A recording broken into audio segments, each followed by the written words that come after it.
Welcome back. The next entry in the HAMMERFALL Grifball Court contest, which is a collaboration between Forge Hub and Grifball Hub.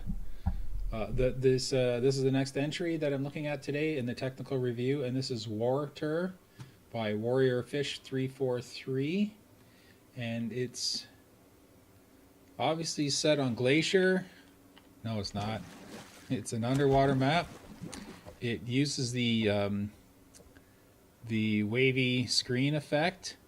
So how can I put this nicely? You can use the wavy screen effect, but most people tend to just do the underwater look without it because it is kind of distracting that everything wiggles around. But that's okay. As I said, that's totally up to you. It's your map. If that's what you want the look to be, perfectly fine. I wouldn't do it myself, but I'm not gonna hold it against you if you, oh, that's cool. If you want to do that, that's entirely up to you. Now there are some technical issues with this court, and we'll get into that shortly. Court has a wall hop ledge, which is fine, and it's noted very well. You can't clamber on it, so you definitely got that right. There are a few technical issues though. First of all, it's very noticeable frame rate. Okay, very noticeable frame rate. Your piece count is at 1435. Now, we looked at a map earlier that had a piece count around in the 1400s, and it was perfectly fine. But I think because you use a lot of the high density decorative pieces, and you've got them packed pretty tight in there, and you're looking at them through glass, which adds another layer of processing to them. So that looking at things through glass, looking at multiple complex things through glass and through multiple layers of glass, because you're going through this layer of glass and you're going through that layer of glass for anything that's in between there. It just adds a lot more for the processor to do. I don't know the technical details, but what I'm trying to say is that the game's trying too hard to render everything perfectly, and because of that, you've got a very noticeable frame rate issue. So you have to get, the first things first, you have to get your frame rate under control. Now, whether you want to do it by losing some of this glass, because you can get almost the same effect of this glass except for the waviness if you use an invisible blocker and a hill. You can get almost the same effect as that, and let me just quickly demonstrate that to you. You can use any item to do it. I'm just going to throw it on this light because it was the first thing I grabbed. Wait, can you actually... Yeah, there's a boundary. Boundary. Box.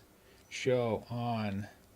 Wait, don't use a light. As I said, I just use this because it was the first thing I could grab. You can change the color to, say, a blue.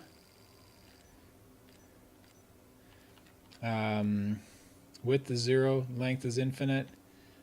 Top is, say,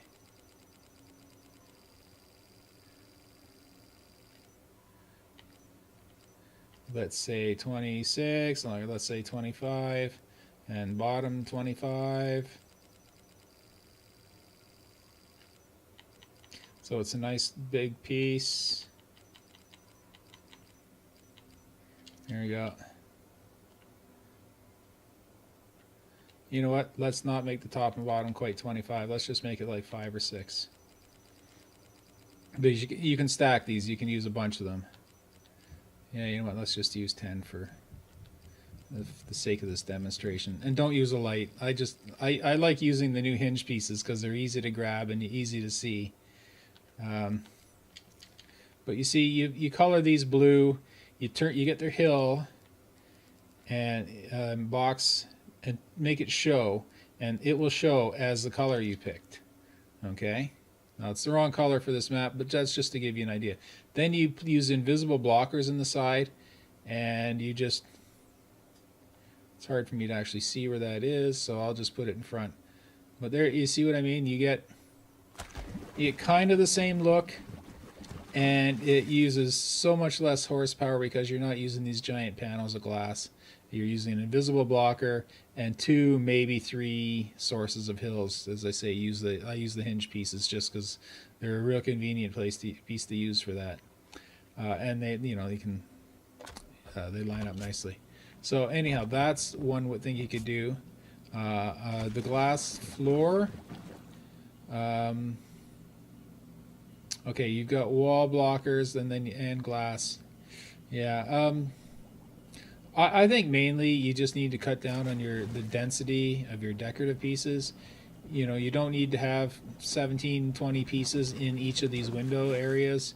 You can use quite a bit fewer pieces and still get the same effect. It doesn't have to be as densely packed as that.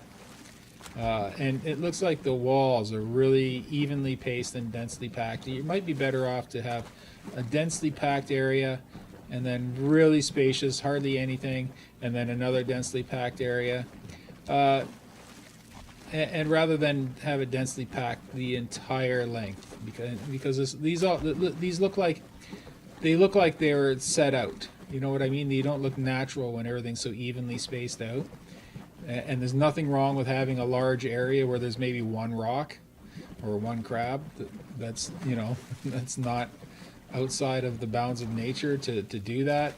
It's just you really have to cut down your piece count. And I would say in this map, because of all the glass, you're going to want to get your piece count down to around 900. 900 to 1,000 at the most. And as I say, try to reduce the glass if you can. It seems to be see, when you look out the window, that's perfectly fine. It's the actual inside of the court. Usually it's the other way around. Usually it's people decorate the outside of the court so much that you get frame rate looking at the walls. But in here, see, as I move to this wall, the frame rate goes away. But as I look back inwards at the court, it gets horrible. So get your frame rate under control, okay? And I'm going to offer a real quick suggestion. Oh, I just noticed that. That's pretty cool. I did notice one way where you can save frame rate, and that okay, just look at your court, and I place the measurement here. This is the size of a standard Grifball court, this hill. Okay, that's a standard Grifball court. Okay. So wait, that doesn't look right. Should be 2. Oh.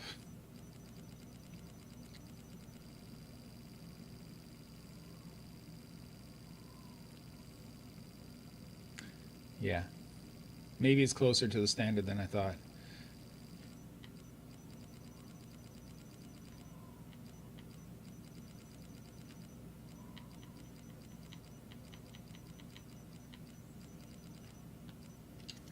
There we go. That's the size of standard Grifball court.